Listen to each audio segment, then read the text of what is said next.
Avec cette information qui est tombée, 18 000 paquets de cigarettes de contrebande ont été interceptés par les douaniers dans les Pyrénées. Lucien Hariot est avec nous, chef divisionnaire des douanes à Toulouse. Oui, bonjour Lucien Hariot. Bonjour. Bonjour. Alors que s'est-il passé précisément? C'est une prise quand même assez exceptionnelle. 18 000 paquets, c'est énorme. Oui, effectivement. Alors, je pense qu'on est là aussi dans l'actualité. Vous parliez tout à l'heure de confinement. Ouais. Je pense qu'on a un peu le syndrome de l'écureuil avec ses noisettes avant l'hiver. Ben là, c'est un peu la même chose. C'est-à-dire qu'on a des réseaux organisés qui, sans doute, voyant se profiler un nouveau confinement, essayent d'amasser un maximum de tabac qui ensuite sera revendu dans les agglomérations. Ouais, et ça passe donc, ça transite par les Pyrénées, quoi. Ça vient d'où alors ça? C'est-à-dire que, ça vient d'Andorre. Hein, ça a été acheté à Andorre. Ouais. Et puis ensuite, ça passe par la montagne, alors à dos d'homme. C'est-à-dire que ces réseaux utilisent, un peu comme pour les produits stupéfiants, des mules, c'est-à-dire des marcheurs, qui sont rémunérés à peu près à la hauteur de 1 € la cartouche. Ah ouais. Ouais, c'est très peu. Et puis voilà, donc des gens pas équipés, voire peu équipés, qui marchent dans la montagne pendant au moins 6 à 8 heures. Ouais. Et puis qui ensuite redescendent ce paquet vers les agglomérations. Ouais, c'est ça. Et alors là, ils ont été... pourquoi ils ont abandonné visiblement leur paquet de cigarettes? C'est parce qu'ils ont été repérés, c'est ça ou pas? Oui, c'est ça, c'est-à-dire qu'on avait mis un gros dispositif puisque on a différents éléments qui nous permettent de réagir à des mouvements de bandes organisées comme ça qu'on voit sur la route ou en montagne.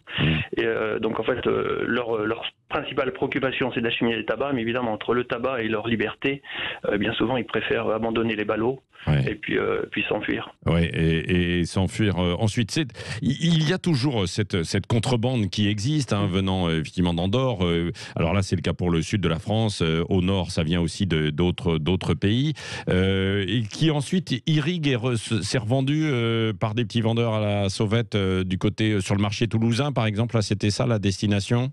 Ouais, c'est ça. Mais alors après, je voudrais aussi qu'on casse un petit peu cette image traditionnelle, c'est-à-dire du jeu du contrebandier et du douanier, parce qu'on a affaire aujourd'hui à des réseaux, vraiment très très organisés, des réseaux criminels qui fonctionnent en bande organisée, multicartes, c'est-à-dire qui font non seulement du tabac, mais qui vont aussi bien dans des domaines tels que le proxénétisme, les cambriolages, enfin voilà. Donc, c'est-à-dire l'économie souterraine et qui. Ouais, ouais. Comment alors le proxénétisme et puis les cambriolages, comment? C'est-à-dire que sont les mêmes personnes? Sont les mêmes personnes En tout cas, on a affaire, alors peut-être pas ceux qu'on a arrêtés hier, mais on sait très bien que tous ces réseaux criminels interagissent entre eux, et puis en fait on arrive à des réseaux qui fonctionnent en bande organisée sur les agglomérations pour générer un maximum de revenus. Oui, c'est ça. Bon, là, donc vous avez récupéré les paquets de cigarettes. En revanche, évidemment, vous n'avez pas pu atteindre l'objectif, hein, qui est d'essayer des arrestations. D'avoir des arrestations, quoi, et de remonter la filière.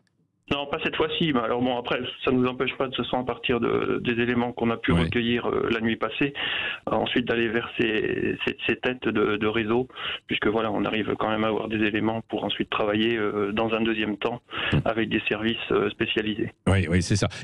Donc vous avez énormément de douaniers qui sont disséminés sur un peu partout sur toute la frontière et qui font des patrouilles, c'est ça? Parce que l'autre jour, on en parlait, il y a eu cette histoire de génération identitaire là, qui était allée occuper un peu un col dans les Pyrénées.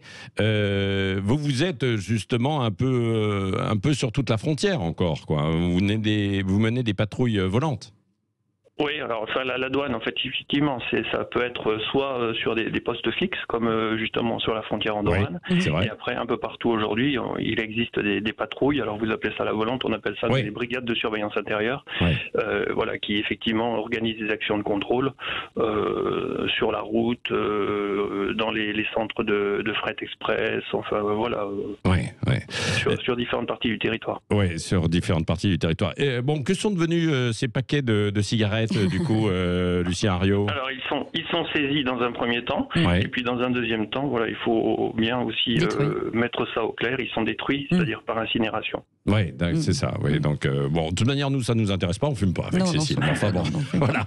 Merci beaucoup, hein, en tout cas. Et donc voilà, et bonne continuation dans vos enquêtes, parce qu'il y en a évidemment beaucoup, comme vous le disiez.